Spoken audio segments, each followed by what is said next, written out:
बार हम दोबारा आप सब बोले गुरुदेव गुरुदेव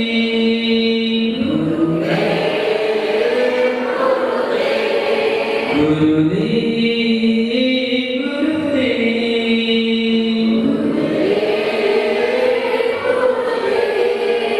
बना नहीं क्या ताली का उपयोग कर सकते हैं संगीत गाते नहीं है इसलिए कर सकते हैं गुरुदेव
सभी लोग मिलकर भगवान को नमस्ते करेंगे। वो घूम जाएंगे भगवान की ओर देखें। सबको भगवान दिख रहे हैं? दिख रहे हैं ना? एक साथ नमस्ते बोलेंगे। जो हम बोले वो आप नहीं बोलना। ध्यान से सुनना मेरी बात। जो मैं बोलूं वो आप नहीं बोलना। आपको क्या बोलना है? 3 बार नमोस्तु नमोस्तु नमोस्तु। अपना सर कहाँ लगाना है? किसी की पीठ में मत मारना, वरना लड़ाई शुरू हो जाएगी। जमीन पर सर लगाना। जो मोटे वाले मोटे में बैठे हैं ना, क्योंकि दिक्कत हो जाएगी इसलिए। बाकी सबके सर जमीन में लग के और बड़े भक्ति भाव से 3 बार बोलेंगे नमोस्तु। ठीक है? हे त्रिलोकीनाथ भगवान, जोर से आवाज नहीं आई। शाम को खाना खाया था? खाया था? पूरा निकालो। मतलब निकालना मत, बोलना पता चले निकाल दिया तुमने। बोलना है भगवान को। हे सर्वज्ञ प्रभु भगवान, कितना अच्छा लगा। एक बार फिर से बोलो। हे त्रिलोकीनाथ भगवान, ढाई दिन में विराजमान 3.9 करोड़ मुनिराजों को हमारा बारंबार पूज्य गुरुदेव राज सागर जी, विशुद्ध सागर जी को हमारा बारंबार परम पूज्य माध्यक्ष के बंदे सागर जी महाराज को हमारा बारंबार नमोस्तु। आपस में सभी लोग नमस्ते मुस्कुराते हुए जय ऐसे कहना नहीं। अच्छी जगह पे भेजिए। अपने पड़ोस देखो, अपने पड़ोस वाले से मिलिए, बाकी से मिलिए। अपने पड़ोस से जैसे आपने सबने किया एक्सरसाइज करते हुए 3 बार बोलेंगे जय जय जय। क्या बोलोगे? जितनी जोर से बोल सकते हैं उतनी जोर से बोलना। जो लोग नहीं आ पाए उन लोग तक आवाज पहुंचेगी। अरे मंदिर में कुछ हो रहा है, हो सकता है एक बार जब जाए हो रहा हो तो वो आ जाए। ऐसे जोर से जगह बोलना, मिल के बोलना, एक साथ बोलना, कस के बोलना, हंस के बोलना। कैसे बोलना? कस के बोलना, हंस के बोलना, जोर से बोलना। आदिनाथ भगवान की एक बार नहीं, कितनी बार बोलना? ऐसे नहीं जय बोलो। ऐसे लगता है कोई चाय बोलो, चाय बोलो बोल रहे। क्या बोल रहे? जय जय जय। कितनी बार? 3 बार। भगवान की जगह लगाने, अच्छे से लगाए, जोर से लगाएंगे। ठीक है? आदिनाथ भगवान की, जगन्नाथ भगवान की, राष्ट्रभूति भगवान की, शांतिनाथ भगवान की, एकनाथ भगवान की, पारसनाथ भगवान की, आदरणीय पारसनाथ भगवान की, महावीर भगवान की, गुरुवीर सागर जी मुनिराज की, गुरुवीर शुद्ध सागर जी मुनिराज की, अहिंसा में विश्व धर्म की, सागर जी महाराज की, सस्तुति सागर की। अच्छे नमस्ते मुस्कुराते रहो। कितना अच्छा लगता है जब लोग हंसते हैं, जब मुंह बना के बैठ जाते हैं। ऐसा लगता है किसी ने कुछ लड़ाई करके आए हो, किसी का बैर हो गया हो। अच्छे हंसते रहो, मुस्कुराते रहो, क्योंकि हंसना ही जीवन है। मेरे दर्शन वालों को सिखा के आया था कि खूब हंसना कभी में यही जीवन का सार है।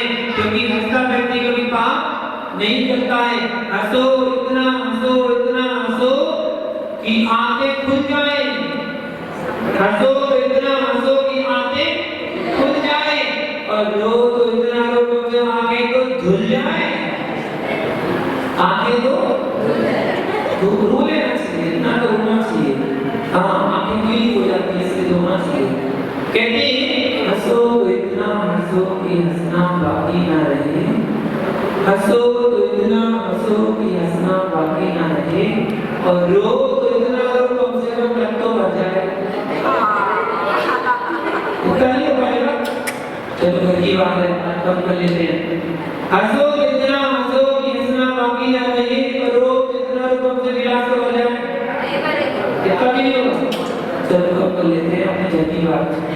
हंसो इतना हंसो कि हंसना बाकी ना रहे, और रो इतना रो कम से रुमाल तो बच जाए। चलो और कम कर लेते हैं की बात है। हंसो तो इतना हंसो कि हंसना बाकी ना रहे और रो तो इतना तुमसे आंखें तो गीली हो जाए। कितना हो जाए? छोटी मोटी होती है। कोई नहीं होता आजकल, आज के जमाने में कोई रोना नहीं जानता है। आजकल आंखों से नहीं रोया जाता है, आजकल गले से रोया जाता है। आपके अगर बच्चा होगा घर में तो वो जोर से रोता है, इतना चिल्ला चिल्ला के रोता है कि आस-पास पड़ोसी वालों को सबको पता चल जाता है कि फलाने का बच्चा रो रहा है। जब उसके पास जाके देखोगी उसकी आंखें भी नीली होंगी, क्योंकि वो कहां से रो रहा था? गले से चिल्ला चिल्ला के रो रहा था कि मुझे घरवाले मार रहे हैं। वो बता रहा था सबको मुझे घरवाले मार रहे हैं, इसलिए भैया थोड़ा इतना रो लिया करो कि आंखें तो गीली हो जाए। हंसो तो इतना हंसो कि हंसना बाकी ना रहे और रो तो इतना रो कम से कम आंखें तो गीली हो जाए।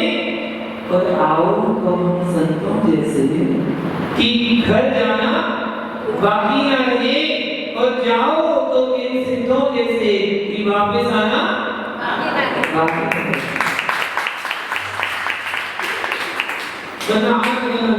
घर से आते हैं फिर घर चले जाते हैं, फिर घर से आते हैं फिर घर चले जाते हैं, आना जाना लगा। अरे आप वैसे हम एक बार लगा कि जाने नहीं पड़े, घर ही जाना पड़े, छोटे घर से। लेकिन क्या करें, आएगा सबका समय आता है, एक ना एक दिन जरूर आता है। चलिए जो जैसा है सो अच्छा है, ठीक है। अब धर्म के बारे में जानते हैं, कुछ अच्छी चटपटी बातों के साथ हम धर्म के साथ जुड़ने का प्रयास करते हैं। और किसी की कोई जिज्ञासा हो तो जिज्ञासा पूछ लो पहले। कोई जिज्ञासा है किसी की? नहीं है तो फिर हम बता दें। हाँ पूछो। हाँ क्या बात? दिल्ली वाले दिल्ली की बोलेगी कि दिल्ली आगमन कब होगा। दिल्ली वालों ने तो बहुत लाभ उठाया। मेरे दिल्ली में 12 चतुर्मास हुए, 12 चतुर्मास। दिल्ली वालों ने इतना लाभ उठाया, बाहर वालों ने थोड़ा सा लाभ उठाया। हाँ थोड़ा सा लाभ उठा पाए। 3 चतुर्मास राजस्थान में हुए, 12 चतुर्मास दिल्ली में हुए, 1 चतुर्मास पंजाब में हुआ, 1 चतुर्मास झारखंड में हुआ, 1 चतुर्मास मध्य प्रदेश में हुआ, 1 चतुर्मास पश्चिम बंगाल में हो गया। अब आगे का पता नहीं कहाँ हुआ। पहले हमारे चतुर्मास की गिनती में पश्चिम बंगाल में नाम लिखा गया कि पश्चिम बंगाल की चतुर्मास हुआ है। तो दिल्ली आगमन भी होगा। और कहते हैं जहाँ के श्रावकों का भक्तों का पुण्य का योग बनता है वहाँ साधु का विहार स्वतः होने लगता है। जब पुण्य का योग खुद से बनेगा तो साधु का विहार होता है। और दिल्ली वाले इतने सौभाग्यशाली हैं, इतने सौभाग्यशाली हैं कि चारों तरफ से साधुओं का सानिध्य मिलता रहता है। अभी भी वर्तमान में लगभग 20 संघों के चतुर्मास लीन हो रहे हैं, 20 मंदिरों में चतुर्मास हो रहे हैं। इतनी पुण्यशाली है दिल्ली तो कलकत्ता को नहीं समझना, यहाँ पे 3 जगह हो रहा है। हाँ कम नहीं है। तो वो तो भक्तों की पुण्य की वजह से होता है। और निश्चित अभी फिलहाल हमारा यहाँ से दूर जाने का प्रोग्राम था कि आसाम गुवाहाटी होकर आऊँगा, लेकिन अब हो सकता है यहाँ से चतुर्मास एमपी की ओर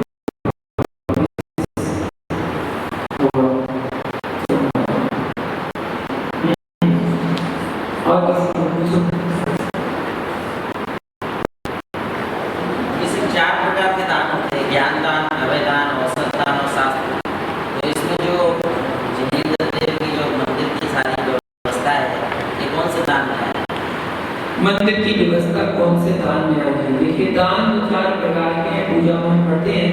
दान 4 प्रकार के, 4 सत्य को आहार दान, वस्त्र दान, वैद्य दान, ज्ञान दान। आहार दान मुनि संत 4 संत को दीजिए। संत क्या है? 4 संत। 4 संत कौन से होते हैं? मुनि संत, आर्य का संत और श्रावक श्राविका का संत।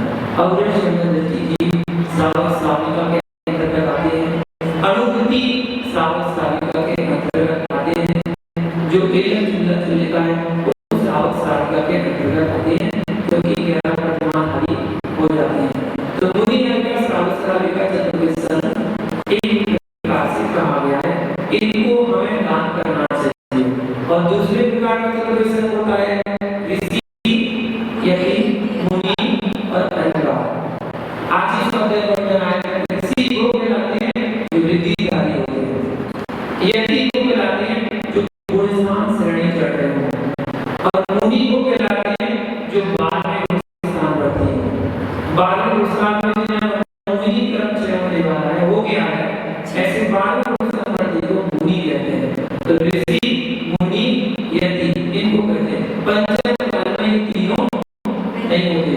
पंचम काल में केवल चौथा वेद होता है अनगार। अनगार मुनि जो गृह त्यागी होते हैं और अपनी 28 लोगों का साधना करते हैं, उसमें भी अतिचार आदि लगते रहते हैं, ऐसा विधान, ऐसा वर्णन मिलता है। तो अब चतुर्वेद से मुनियों का हो गया, तो मुनियों को भी दान करना चाहिए 4 प्रकार का। ये समझ में आता है कि 4 प्रकार के दान है, आहार दान, औषध दान, अवयव दान, ज्ञान दान। आहार दान भोजन पानी, औषध मतलब औषधि आदि, ज्ञान मतलब शास्त्र के उपकरण आदि, शास्त्र आदि, और अवयव दान मतलब पूरी रहने के स्थान बनाना, आवास बनाना, क्योंकि उनसे ही उनका जीवन चलेगा। तो ऐसा जीवन, और सबसे बड़ा जीवन तो आनंद का, वो आनंद समाज में जाना है। तो 4 प्रकार के दान मुनियों को देना चाहिए। लेकिन चतुर्वेद संघ में आता है मुनि आएगा श्रावस्ताविका। तो श्रावस्ताविका मंदिर संबंधी जो भी क्रियाएं करते हैं, वो सब क्रियाएं अगर हम उनमें देते हैं सहयोग में, तो सहयोग में वो सहयोग दान कहलाता है। इसमें उनकी श्रावस्ताव की जो भी क्रियाएं हैं वो यहाँ पर मंदिर में संभव होती है। व्यवस्था बनाने के लिए जो भी सामग्री दी जाती है, टेबल आदि है या चौकी आदि है, प्लेट है, बर्तन है, पूजा के बर्तन है, या और भी कुछ जो भी सामग्री हम मंदिर में सहयोग सामग्री देते हैं, वो उनकी साधना के लिए ही है। अब यह समझ कि जो श्रावस्ताविका है उनकी साधना के उपयोगी है, इसलिए उसको भी दान के अंतर्गत एक तरीके से एक छात्र, वरना इनके अलावा भी 4 प्रकार के दान के अलावा भी शास्त्रों में 7 प्रकार के दान क्षेत्र बताए गए हैं जो श्रावक को देने योग्य हैं। 7 जगह अपने धन का सदुपयोग कर सकते हैं। सबसे पहला दान यदि श्रावक को करने योग्य है तो जिन भगवान का मंदिर बनवाना चाहिए। पहला दान, यदि जिन मंदिर बनवाने की सामर्थ आपकी नहीं है तो दूसरा दान करें, जिन भगवान की प्रतिमा बनवाना चाहिए। अपनी तरफ से प्रतिमा, हर श्रावक को जीवन काल में एक प्रतिमा निर्माण जरूर करना चाहिए। ये अपना पूर्ण अपना सौभाग्य समझिए कि आपको जिन भगवान की प्रतिमा बनाने करने का अवसर मिला। ये मत सोचिए कितनी सारी प्रतिमाएं विराजमान हो रही हैं, अब इससे तो हो ही पाता है, क्या करना प्रतिमा बनाने करके नहीं। अपना जो सौभाग्य समझिए कि मुझे प्रतिमा बनाने करने का अवसर मिल रहा है, तो जिन भगवान की प्रतिमा में दान दे सकते हैं। तीसरा दान, जिन तीर्थ यात्रा, यदि कोई तीर्थ यात्रा में जा रहा है तो उसमें अपना सहयोग करना चाहिए। जैसे बने वैसे आप नहीं जा पा रहे तो उसकी यात्रा करवा दीजिए, उसकी टिकट करवा दीजिए, उसकी बस की व्यवस्था करवा दीजिए। जिन तीर्थ यात्रा कहलाता है। और यदि कोई साधु जा रहे हैं तीर्थ यात्रा के लिए तो सर्वोत्तम सबसे पहले पूरा अपनी तरफ से व्यय करना चाहिए और साधु की तीर्थ यात्रा करना चाहिए। अगर आपको ये सौभाग्य मिल जाए कभी जीवन में तो कभी छोड़ना मत। अगर धन से व्यय नहीं कर पा रहे तो तन से करें, मन से करें, क्योंकि तन मन धन की चीजें होती है। जिसके पास जो है उसका उपयोग करके और तीर्थ यात्रा में सहयोग करना चाहिए। राशि हो या श्रावक हो, तीर्थ यात्रा जरूर कराना चाहिए। ये तीसरे नंबर का दान कहलाता है। चौथे नंबर का दान कहलाता है जिन कल्याण महोत्सव। यदि कोई कल्याण महोत्सव मनाए जा रहे हैं, विधि प्रतिष्ठा का कार्यक्रम है या विधान का कार्यक्रम है या पंच कल्याण का कार्यक्रम है या मंदिर में कोई अनुष्ठान आदि हो रहे हैं, और अनुष्ठान आदि में अपने धन का व्यय करना चाहिए। एक चौथे प्रकार का जिन कल्याण नाम का दान कहलाता है। पांचवें नंबर का दान कहलाता है जिनागम प्रकाशन। जिनागम प्रकाशन, जिनवाणी छपना, जिनवाणी छपना, शास्त्र छपना, पूजा पुस्तक जो छपती है, इन मंदिर संबंधी क्रियाएं हैं, इनमें हम अपने धन का सदुपयोग कर सकते हैं। ये पांचवें नंबर का दान कहलाता है जिनागम प्रकाशन। कोई शास्त्र छपना या फिर जैसे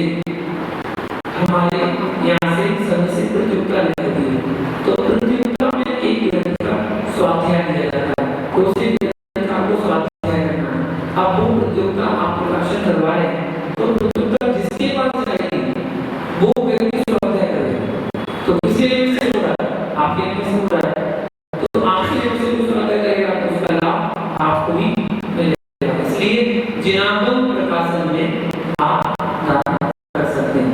फिर इसके बाद होता है जिन आयतन में दान करना। जिन आयतन में क्या लगते हैं, देव सास गुरु के रहने के स्थान। जिन आयतन का क्या है, देव सास गुरु के रहने के स्थान। अब देव स्थान यदि मंदिर मंदिर संबंधी सारे सामग्री उसमें आ जाएगी। गुरु का स्थान सत्यभवन संतजन बनाना, धर्मशाला बनाना, निराश की कोई भी व्यवस्था करनी है, उनकी व्यवस्था करना। और जिनवाणी घाट अलमारी गार्डन करो, अलमारी में ध्यान देना, अलमारी साथ की मरम्मत करने के लिए कोई भी सामग्री देने बनवाना, कोई भी सामग्री, तो ये कहलाते हैं जिन आयतन दान करना। तो जिन आयतन विकास हो गया, जिन आयतन हो गया। एक और एक नहीं सातवां दान बच्चों को पढ़ाई के लिए वो तो जिनागम प्रकाशन प्रभावना नाम का कोई दान नहीं है।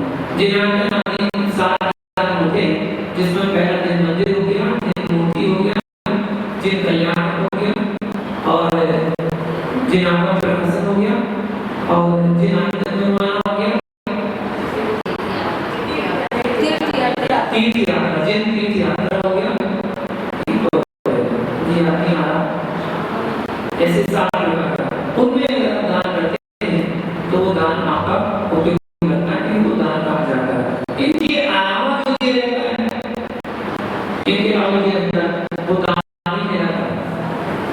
जैसे अन्य नहीं, जो जुलूस निकलता है जैसे हमारे, तो उसमें जो दिया जाता है वो जिन कल्याण है, जिन कल्याण महोत्सव का कल्याण जरूर वो सब उसमें जिन कल्याण के अंतर्गत आ जाता है, एक में सब समाज हो जाता है।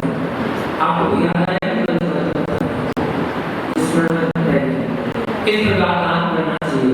और इनके अलावा जैसे आपसे पूछा जाए, एक बात बताइए, अब भैया ने पूछा कि दान चार प्रकार के होते हैं, तो आपसे प्रश्न पूछते हैं कि जैसे उदाहरण के तौर पर आप मंदिर से जा रहे थे, रास्ते में आपको रोड पार करनी थी, रोड पार करने के लिए आप तैयार थे, आप गाड़ी में बैठे हुए थे, अचानक आप निकल रहे थे तो सामने से गाड़ी आई और एक कुत्ते को एक्सीडेंट हो गया, एक्सीडेंट हो गया, वो कुत्ता गिर गया, तड़प रहा, वो चला गया गाड़ी वाला, तो आपका क्या फर्ज बनता है?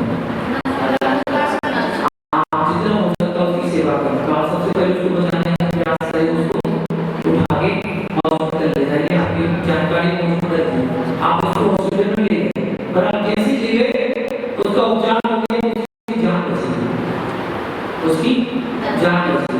बताइए कौन सा दान है? अगर आपने उसकी कान में धर्मों का नाम सुना दिया, कौन सा दान है? अगर आपने उसको रोटी खिला दी, कौन सा दान है? बहुत अच्छे। और यदि उसकी और जिद करा दी क्या हो गया? बहुत अच्छे। कितने ज्ञानी लोग हैं, कितना अच्छा ज्ञान है। आप सोचिए, विचार करिए। अब ये पूजा में क्या लाइन पड़ी? दान चार प्रकार का, चार सबको दीजिए। तो कौन सा संस्कार है? तो तब नहीं है कि नानी का ये सुंदर सुनेगा क्या है? आपने चारों काम कर दिए, मुझे आदान भी दे दिया, औसतदान भी दे दिया, अवदान भी दे दिया, ज्ञानदान भी दे दिया, चारों काम समाप्त कर दिए। तो विचार बोल देते हैं, लेकिन समझते नहीं हम क्या करते हैं। दान दिया जाता है, दान दया दिया जाता है, और दया की जाती है। आप बोलते हैं क्या की? दान ही दिया, उसको क्या की? ये सब दया है। आपका करुणा का कोई दान नहीं है, ये तो आपकी भाषा में है।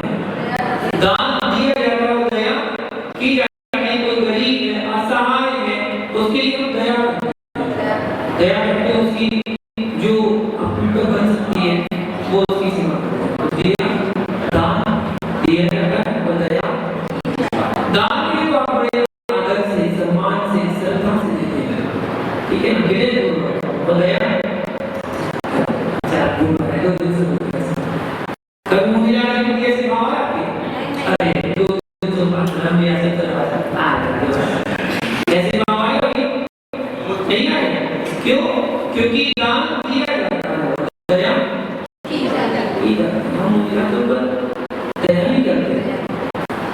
इसको ध्यान देते हैं और स्वभाव से रखते हैं।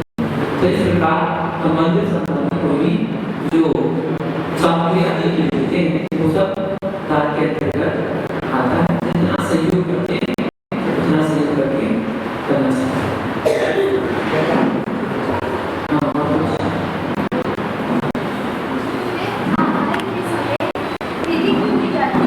आहार के समय विधि क्यों ली जाती है?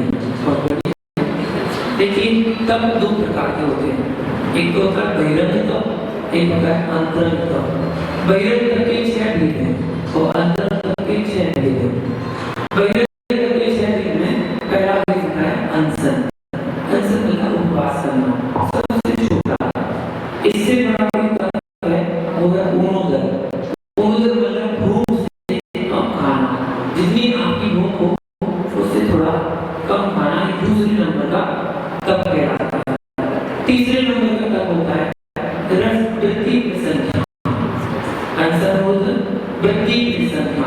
ये तप है मुनिराजों का।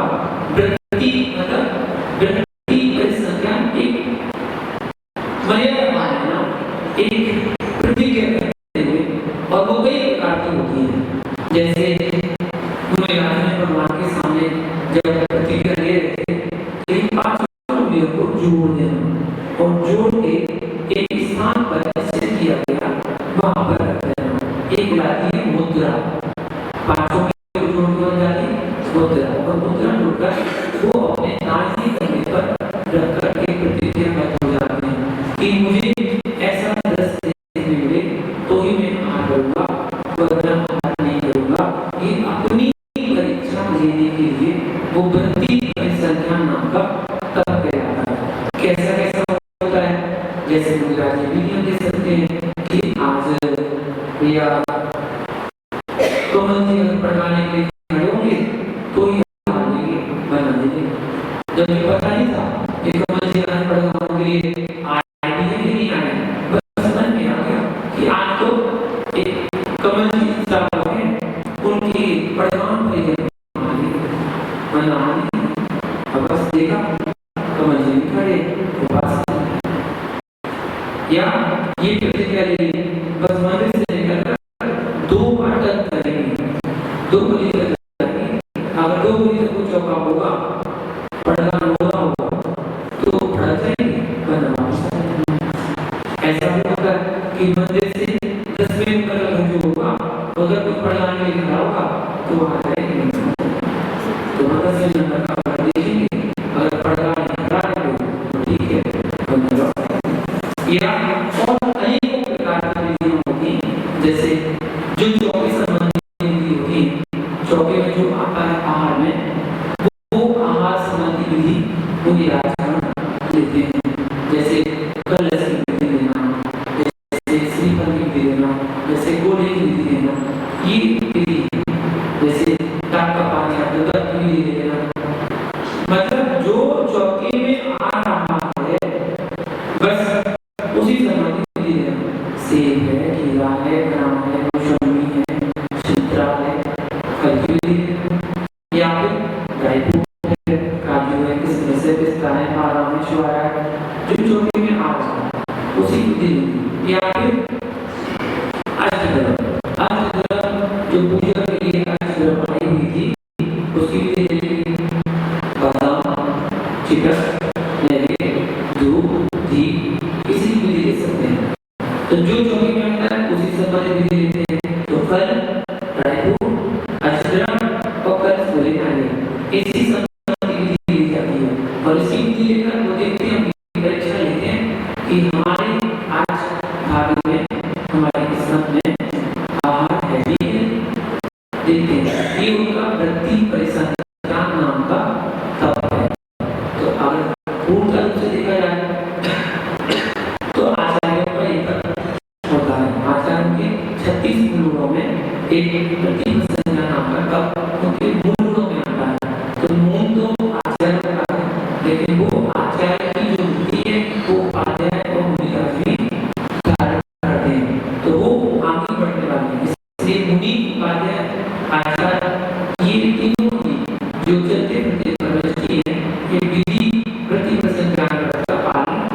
बैठते हैं और विधि पूर्वक ही चौके से निकलते हैं।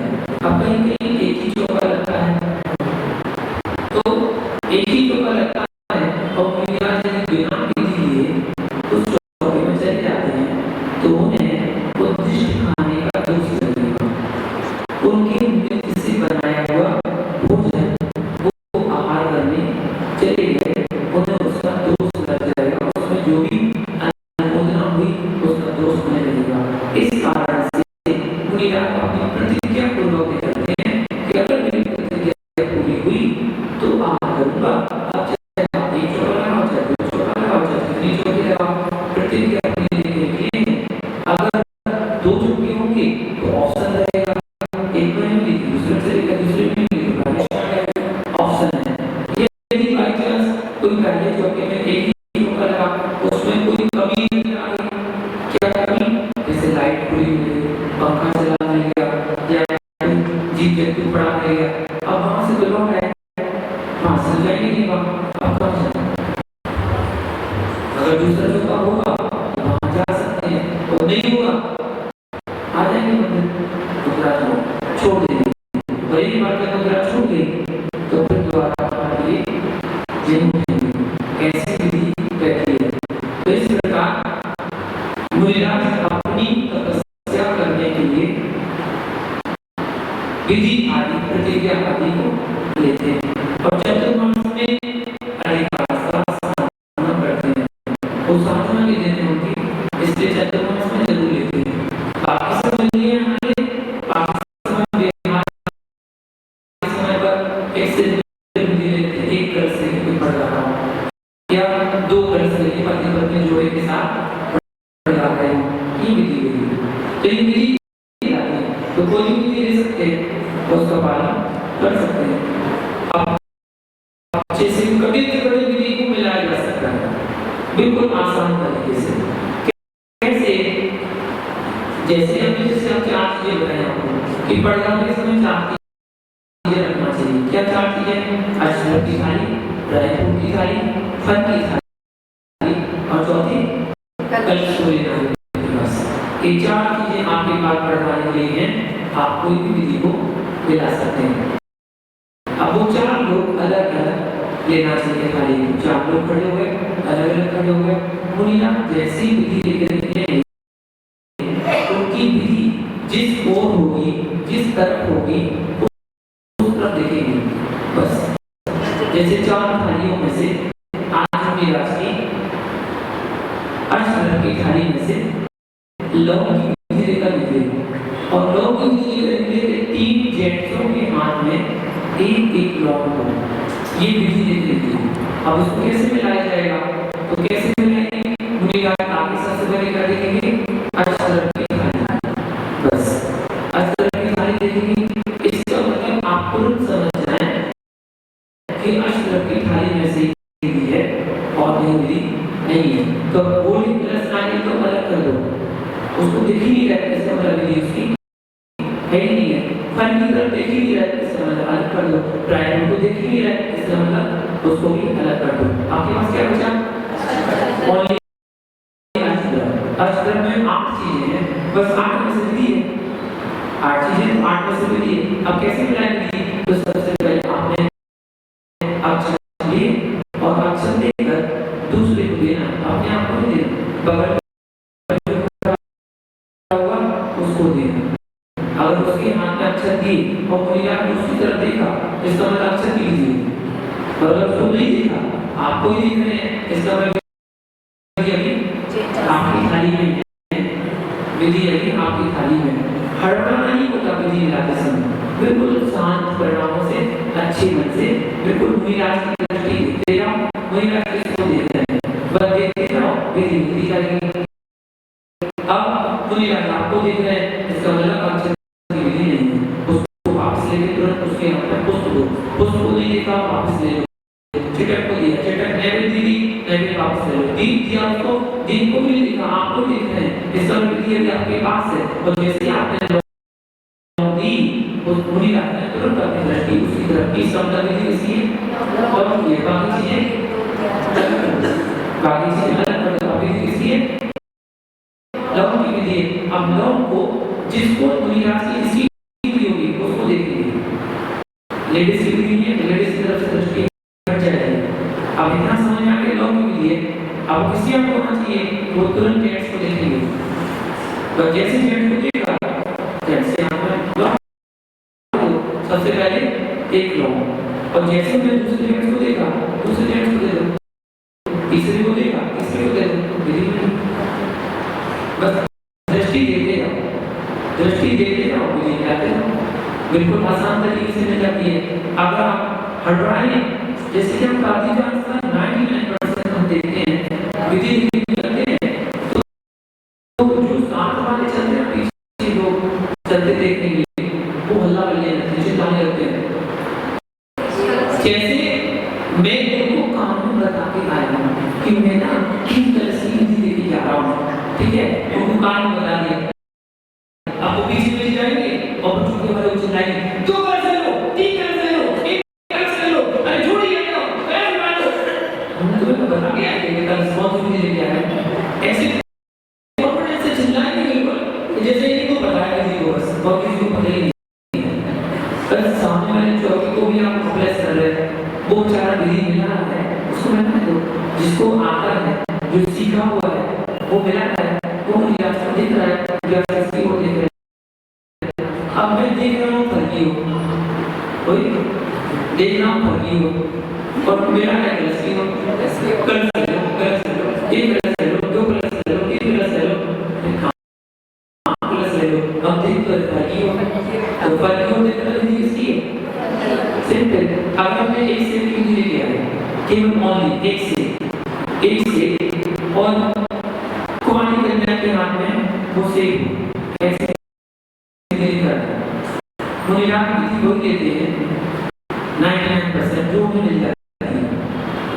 जैसे पता होगा एक बार मैं दिल्ली में थे कपूर नगर साइड में, वहाँ पर मैंने 11 बच्चों के हाथ में एक इलायची दी थी। 11 बच्चों के हाथ में एक इलायची क्यों दी थी? क्योंकि उतने बच्चों का चौका था, बड़ों का चौका नहीं था। हमारे चतुर्मास में एक दिन ऐसा होता है जिस दिन बच्चे ही चौका लगाते हैं, बच्चे बनाते हैं, बच्चे देते हैं, बड़ों से हम नहीं देते हैं, बच्चों से देते हैं, वो ही बनाते हैं, भले कैसे बने ऐसा होता है। एक बार जेंट्स चौका लगाएंगे और लेडीज कोई नहीं आएगी, बताने नहीं आएगी, पहले से सीख लो, कर सीख लो फिर आगे चौका लगाना।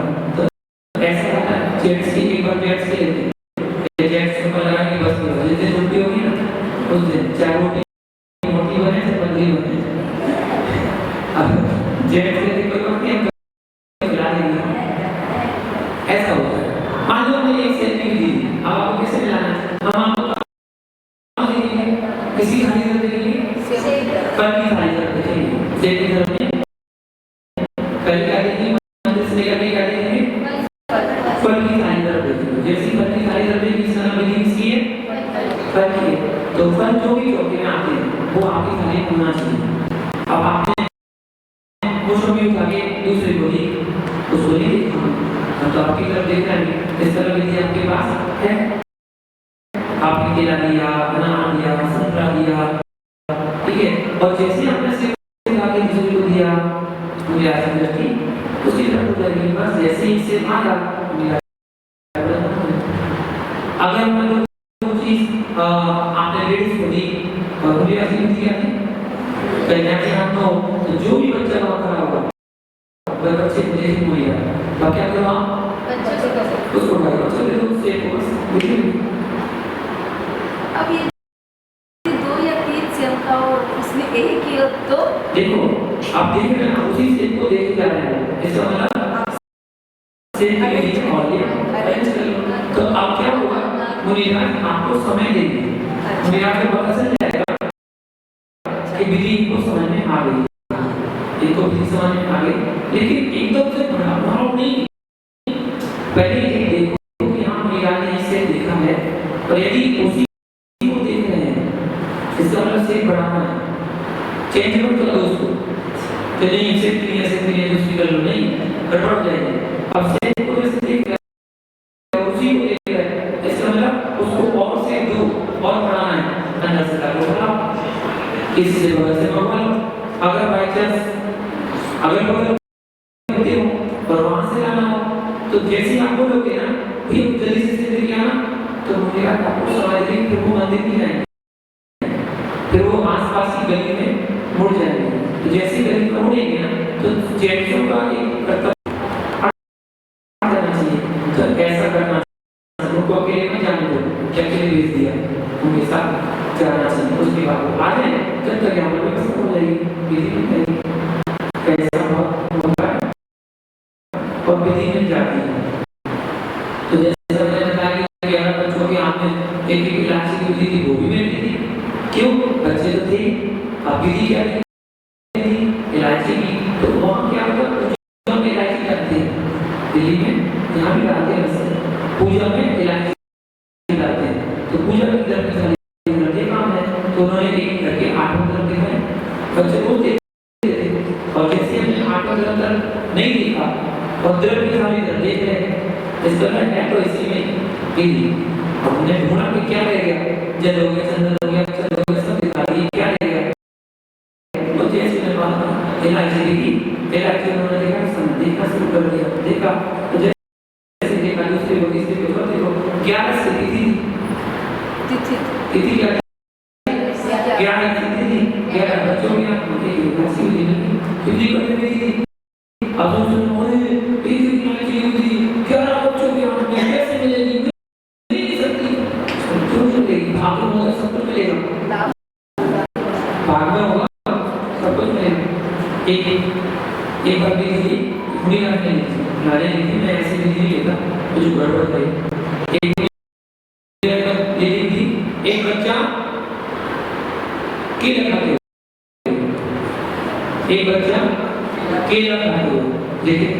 अब बच्चों का प्रोग्राम में बच्चा केला खाते कैसे दिखे, तो खड़ने काम है। तो अब कोई प्रोग्राम करते हैं, 2 चौक मिलेंगे तो गए आए, 1 राउंड हो गया, 2 राउंड हो गया और 3 राउंड अंतिम राउंड था। 3 राउंड लेते बस, 3 राउंड तक जाएंगे, 3 राउंड तक विधि नहीं मिली तो वो वापस मंदिर में आके उधर छोड़ देंगे। तो पहला राउंड हो गया, दूसरा राउंड हो गया, तीसरा राउंड चल रहा था। तो जैसे वो अंतिम चौकी में पहुंचे सारे साहब परेशान हो गए, बहुत ज्यादा धर्म थी और बहुत ज्यादा मुझे तो करें तो क्या करूंगी, तो जानने वाले तो क्या करें, इसलिए वो आपस में बोली एक बच्चे को लेके गोदी में लेके कोई खिला, ठीक है, विधि देखने के लिए आएगा, पढ़ना देखने के लिए। अब वो बच्चा रोने लगा, अल्लाह देख के भीड़ देख के तो रोने लगा बच्चा। तो हम चौकी वाले बोले भैया चल चुप करो, बच्चे को बैठे हो नींद और तुम लगे बच्चे को बुलाए, बच्चे को ले जाओ, चुप करो, खिला दो खाने के लिए, चुप हो जाएगा। एक दिन खिला दिया फिर खाने के लिए, बच्चा चुप हो गया, मेरा से विधि में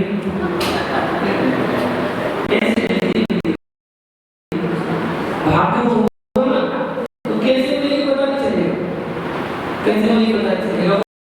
पुरानी कहानी में आती है कि एक बार ऐसा हुआ कि एक महिला ने धीरे कि उस गाय के सींग में गुड़ लगाओ,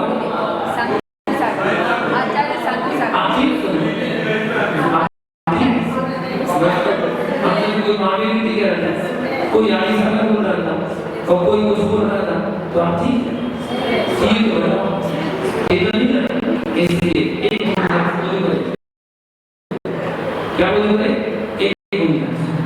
एक मुझे आज ऐसी विधि थी, उन्होंने भी गाय की सींग में भेली लगी गुड़ लगाओ।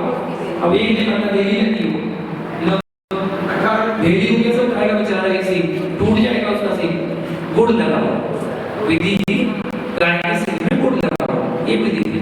अब मिली नहीं थी विधि, कहाँ से मिले, तो आपस में गाय लड़ रही थी, लड़ाई चल रही थी। अब वो लड़ाई चल रही, भागे वो पीछे हटे, जमीन के चौका वाले लगे हुए थे। अचानक क्या हो, किराने की दुकान में गुड़ की भेली बाहर रखी हुई थी, वो लड़ते लड़ते सींग मारा तो जैसे वो गुड़ की भेली में सींग लग गया, और उसने ऐसे करके जब छुटाया होगा ना तो थोड़ा बहुत तो गुड़ लगी रहता है। अब वो शांत हो गए, जैसे मुनीरा आ रहे थे वो शांत हो चौके के पास खड़ा हो गया। लोगों ने कहा ये भैया छिड़ना कभी मुनीरा के पास तो पड़ जाओ जल्द बस, उसकी बात छड़ियो कुछ नहीं करियो भी, बिल्कुल कोई बोलना मत, समझो चुपचाप खड़ा हो गया बैल, और जैसे बैल को देखा मेरा ऐसी होती है। तो विधि कई प्रकार की मिल जाती है। ये मुनिराज की वृत्ति परिसंख्या नाम का पद कहलाता है, जो अक्सर को अपनी परीक्षा देने के लिए करते रहते हैं और परीक्षा देकर वो अपनी तर्क तपस्या करते रहते हैं। तो ऐसी तपस्या मुनिराज करते हैं। आप आपके सहयोगी बने, जितना हो सकता है आप सहयोग करें, बाकी मुनिराज की भाग पर छोड़ दें, जो भागों का इसलिए उस श्रावक को पूरी करना चाहिए कि हम भी तरफ से कोई गलती ना करें और मुनिराज की सजा कराएं, ऐसे भावना करना चाहिए। ठीक है, शिष्य से काम कर देखेंगे। आज का समय हुआ, आज से इतना ही। जय गुरु बालकृष्ण भगवान की। 24 घंटे के आपने नियम को पालन करें, जिससे आप छोटे छोटे नियम लेकर आप बहुत बड़े बड़े नियम भी देने को तैयार हो जाएंगे। ठीक है, तो कल के लिए एक दिन का नियम, एक दिन का नियम पापड़ खाने का त्यौहार, कल कोई पापड़ नहीं खाएगा। ठीक है, एक दिन का त्यौहार पापड़ का त्यौहार। ऐसे रोज आपको एक नियम मिलेगा, आप उसका पालन करते रहिएगा, तो आपको भी अच्छा लगेगा, तो लगेगा कि हाँ हम भी कुछ अच्छा कर रहे हैं। तो ये जो हमारा नियम चलता है ना, ये नियम चलता है।